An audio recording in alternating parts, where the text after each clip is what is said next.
Good morning, YouTubers. Is what they want from Auntie Donna.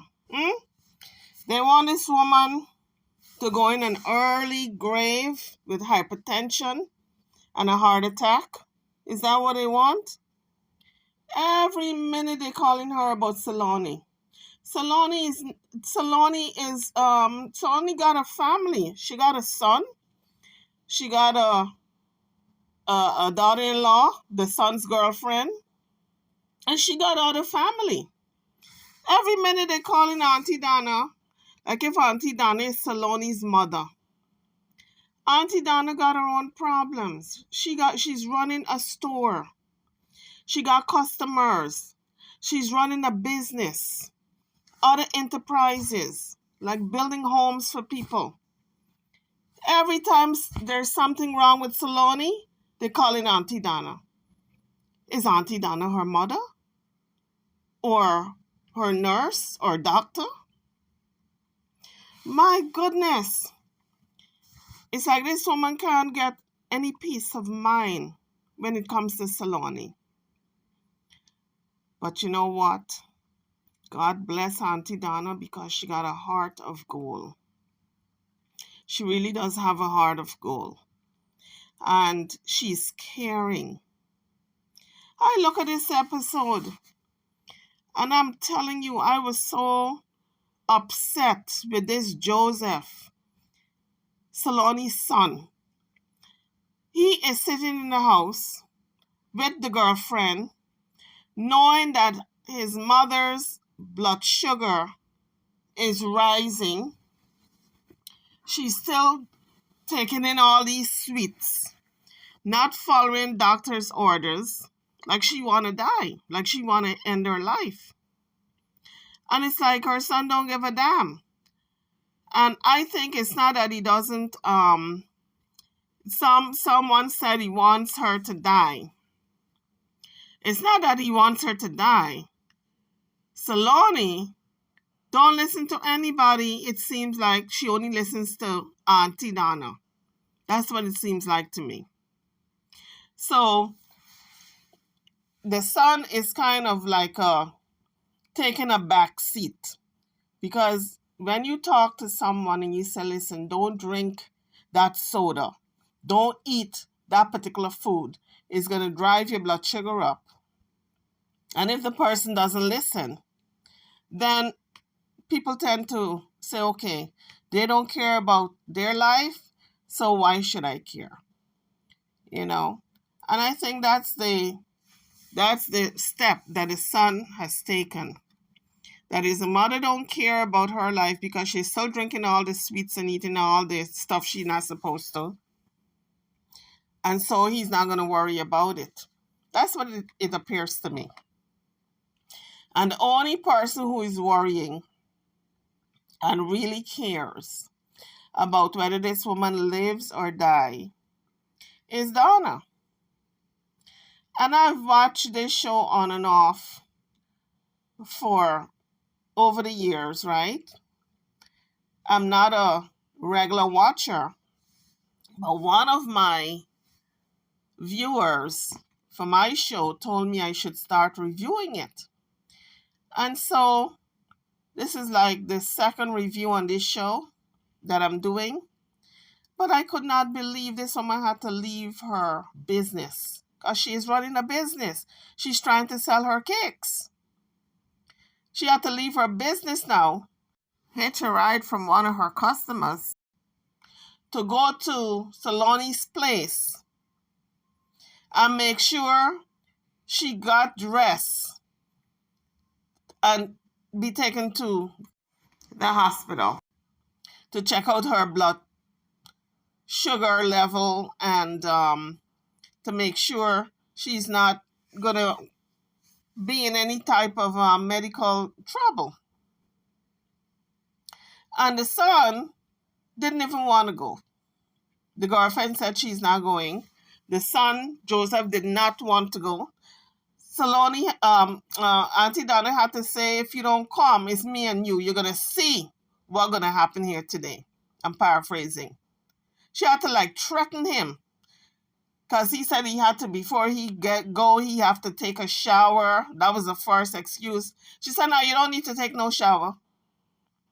And then he said, okay, you take her mom, and I'll come after, later after. She said, no, no, you're coming now. There's no later, there's no after. You're not taking a shower first and then following later. No, you're coming now.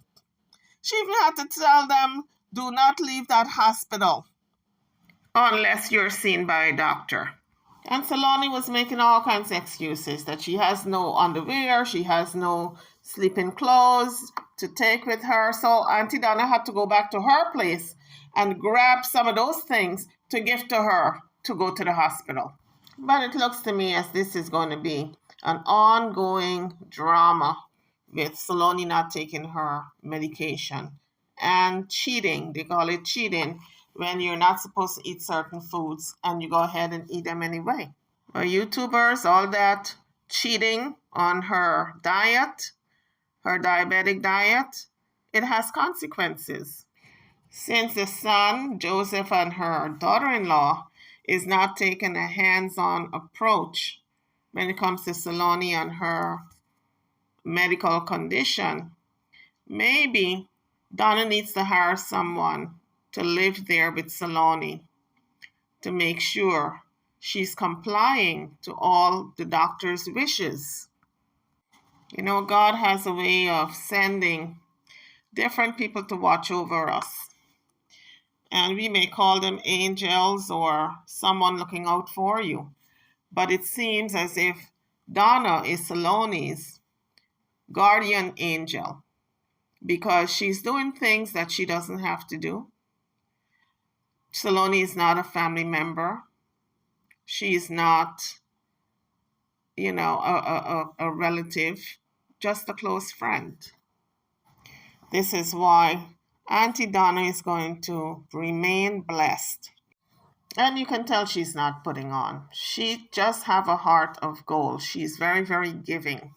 But I'm sure whatever the remedy that is needed concerning Solaine and her situation, I'm sure Auntie Donna is going to figure it out because she's a smart woman and she knows what needs to be done. Solaine may need to have someone live in her home and just watch over her. Make sure she takes her medication, make sure she doesn't cheat, make sure the place is clean, make sure she has clean clothing and panties, underwear. Make sure she is upkept and her skin is lotioned because when you're diabetic, you can't have cracked skin for infection to set in because it's harder for your skin to heal. So as a precaution, you have to lotion up. And Auntie Donna was correct when she told Solaine, put lotion on your legs, they're very dry. Auntie Donna knows a thing or two about medicine. And plus, she really does love her friend. You know, in life, God puts you with people and you don't know why you go all out for the person, but it's just a connection. That's the connection between Auntie Donna and Solaine. They are really, really, really put together by the Almighty that Donna, no matter what Solaine does, she's going to forgive her. And because remember, Donna is the one who went to Solaine's house with the gifts at Christmas time. She reached out that helping hand, and she reached out her heart to her. And they came to the mindset that they're going to forgive each other. They apologize, both of them, to each other, and now the friendship can move on. But it looks like Solaine is taking this blood sugar, this hyperglycemia, high blood sugar. She's taking it lightly. She really does not see the seriousness of it.